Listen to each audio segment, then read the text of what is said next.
Bonjour à toutes et à tous, on se retrouve sur Radio La Merci Info avec Louis. Bonjour. Il y a aussi Vivien en ma compagnie. Salut. Et pour finir, il y a Romain. Salut.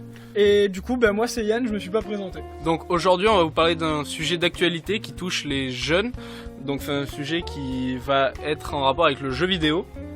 Donc je vais laisser Vivien nous présenter ce sujet.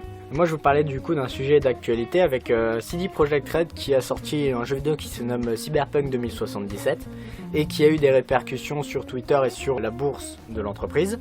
Elle a été accusée par le gouvernement polonais d'un manque de sérieux dans la création du jeu vidéo. Le gouvernement dit « Nous resterons vigilants sur la manière dont le fabricant travaille pour apporter des solutions aux difficultés qui empêchent le jeu de fonctionner sur différentes consoles, mais aussi la manière dont il aura tendance à agir vis-à-vis des personnes qui ont signalé les plaintes et qui sont insatisfaites de leur achat, en raison de l'incapacité de jouer dans leurs propres équipes malgré des garanties. » Le développeur pourrait, s'il refusait de collaborer, se voir infliger une amende s'élevant jusqu'à 10% de ses revenus de l'année 2020. Mais du coup, la question qu'on pourrait se poser, c'est pourquoi un État comme celui de la Pologne s'intéresse à une entreprise de jeux vidéo ? On peut déjà annoncer une petite hypothèse, c'est que déjà en 2016, le gouvernement polonais il avait accordé une enveloppe de 7,5 millions d'euros à CD Projekt Red afin de perfectionner la technologie futuriste de la ville de Night City. Donc en soi, on pourrait comprendre la position de l'État polonais qui a investi dans ce qui est la deuxième source de revenus de son pays après une banque, si je crois bien.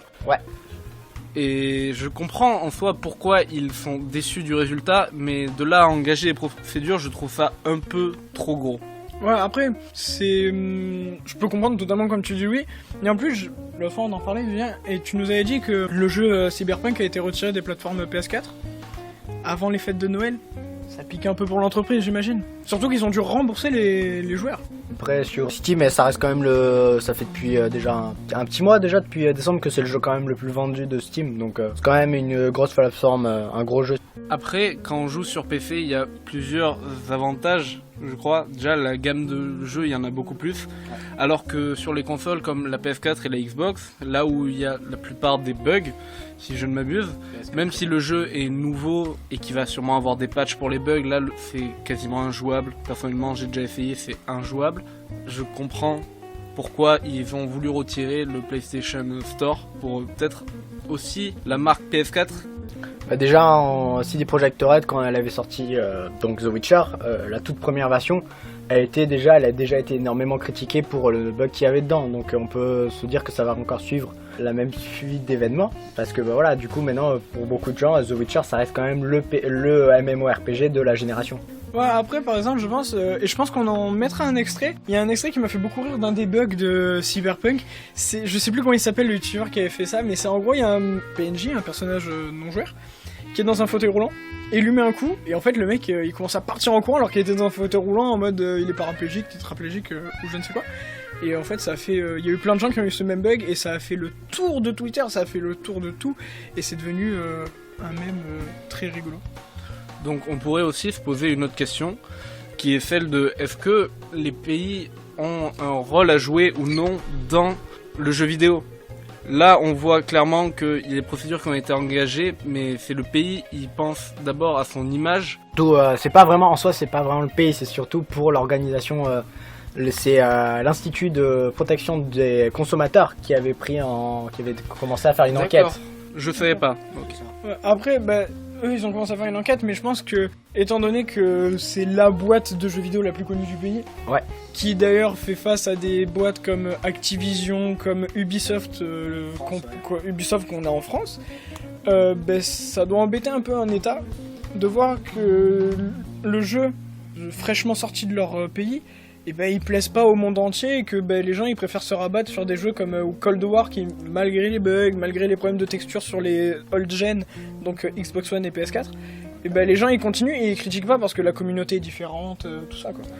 Après il faut aussi noter que le jeu est sorti pour les fêtes de Noël, il a même été, si je puis me permettre, un peu avancé. Ouais. La sortie a été prématurée, je ne sais pas ce que vous en pensez personnellement, mais honnêtement, si je crée un jeu, je préfère qu'il sorte après les fêtes de Noël, même si c'est là où ça va rapporter le plus d'argent, mais qu'il soit de meilleure qualité pour les joueurs. Après c'est surtout, on peut blâmer l'entreprise, on peut pas blâmer les employés qui déjà font du crunch, c'est-à-dire qu'ils travaillent pratiquement 100 heures par semaine. Vraiment, c'est surtout, on peut blâmer dans un sens les actionnaires qui ont voulu sortir le jeu pour qu'il soit rentable. Parce qu'ils voulaient sortir avant, parce qu'avant Cyberpunk c'était plus une entreprise indépendante, maintenant elle est quand même cotée en bourse. CD Projekt. CD Projekt, oui voilà, je me suis trompé. Là c'est surtout les actionnaires qui ont même une part importante dans la création de jeux vidéo quand même, c'est eux qui fournissent l'argent pour pouvoir créer un jeu. Mais après, totalement, mais après je peux... Comme pour revenir à ce que disait Louis, parce que en fait c'est logique pour moi, c'est quand on voit par exemple Activision qui a une notoriété énorme que... Enfin c'est bête, mais outre Activision, quand on regarde EA qui sort des FIFA chaque année, que chaque FIFA il est bourré de bugs, et encore FIFA 19 que ça fait un an, enfin maintenant 2 générations de jeux qu'il est sorti, parce qu'il y a FIFA 21 qui est sorti, il est encore bourré de bugs, parce que je l'ai, j'y joue, et pourtant c'est pas quelque chose que la communauté, ils s'en plaignent, mais c'est pas pour autant que... l'État va venir et mettre son grain de sel, tout ça quoi. Oui, on voit que quand même la communauté sait que quand un jeu sort, il n'est pas directement impeccable, qu'il va avoir des patchs, ils le savent. Et d'ailleurs, ils jouent de ça et ils essaient de trouver le plus de bugs possible. Ouais, après bon, on a par exemple aussi, t'as pris le cas de EA, il y a aussi la communication, parce que Cyberpunk c'était quand même le jeu attendu de décennies quand même, parce que c'est par CD Projekt Red, et je rappelle que vraiment c'est The Witcher, ça se vend encore, hein. Alors que c'est un jeu qui est sorti en 2013 et avec tous les patchs.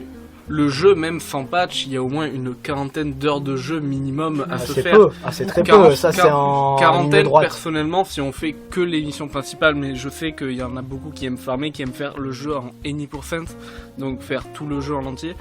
Il y a de quoi faire, et je sens que Cyberpunk c'était entre guillemets la relève, même si c'est pas le même univers, on sent qu'il y avait un engouement énorme. Après moi, franchement, je me positionne, et je pense que je garderai cet avis-là, c'est que je pense un jeu qui a été aussi teasé que Cyberpunk 2077, qui a été aussi vendu que ça, que sur le PS Store des mois, même un an à l'avance, avant sa sortie, on avait des pubs, des trailers de fous malades, avec le ray tracing, la nouvelle technologie qu'il y a sur les consoles, les PC, tout ça, et qu'il floppe autant le jour de sa sortie, même si sur PS5 c'est un chef-d'œuvre, même si sur ordi c'est un chef-d'œuvre, quand tu le débourses 70, 69,99 le prix de sortie de la version de base, il n'y a pas la version de luxe, tout ça, et je comprends que la commu elle s'enrage un peu, parce que il y a des FIFA où les bugs ils sont rigolos et même les gens s'amusent à les chercher. Mais après, ça c'est des trucs, ça rend le jeu injouable quoi. Quand t'as tous les persos, ils ont pas de visage, tout ça, c'est pas immersif. Après c'est surtout aussi, on peut quand même, si on prend un autre exemple, on a Fallout 76 qui était sorti dans un état bien plus catastrophique, où c'était vraiment, là c'était injouable. Encore sur les old gen et les autres générations, c'est jouable dans un sens, les PNJ se ressemblent, mais au moins c'est à peu près jouable. Fallout 76 c'était vraiment injouable et infaisable. Voilà, donc pour finir, si on se met tous d'accord, je te laisse dire le mot de la fin, Louis, mais voilà, je pense qu'on est tous un peu raccord sur ce qui s'est dit, quoi. Oui, on est raccord sur le fait que Cyberpunk a eu un gros engouement, que la déception est générale. Pour les versions PS4 pour les anciennes versions, parce que les nouvelles versions, ça tourne bien parce que ça a été fait pour ces versions-là. Ouais. Voilà, on sent que quand même, ils ont voulu, pour toucher le plus de monde possible, le convertir sur les anciennes générations, mais qui n'ont pas le RTX. Ouais, elles n'ont pas le RTX. Donc on vous remercie de nous avoir écoutés, c'était notre première, et on espère que ça vous a plu. Et on va bientôt faire une deuxième, qui sera sur une série qui est fraîchement sortie. Ouais, voilà, moi j'ai trouvé ça plutôt agréable de le faire. Ouais, pareil. Moi aussi. Allez, au revoir.